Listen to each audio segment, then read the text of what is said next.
ใจเจ็บผู้ได้อาการเพื่อให้ใจเศร้าเจ็บมันนานเลยลาบจำกับการมีหา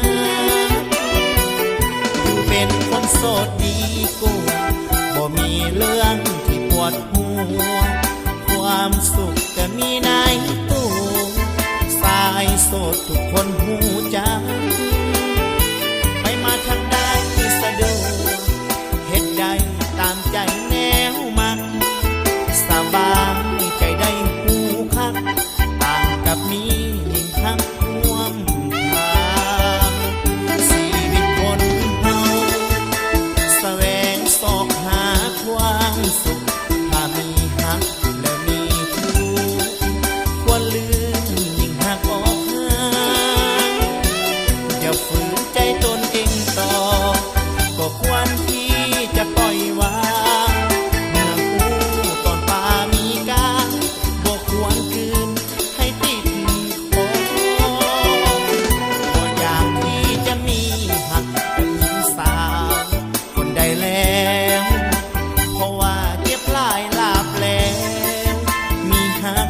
มันทรมานเจ็บลาบจำเจอแฟนสาวนอกใจเห็นพอนับแต่มือใจท้อขอพอบ่อยากมีหา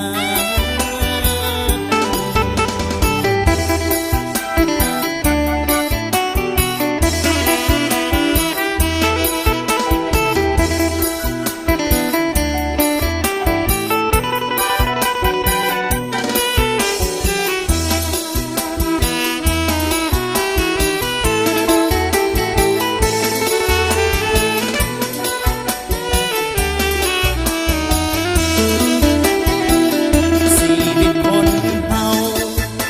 แสวงสอกหาความสุข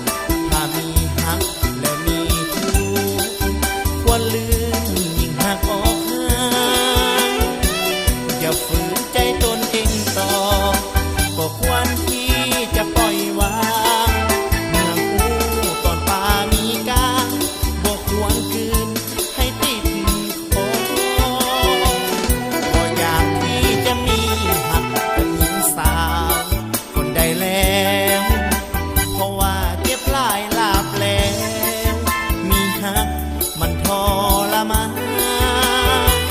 เจ็บลาบจำเจอแฟนสาวนอกใจเห็นพอ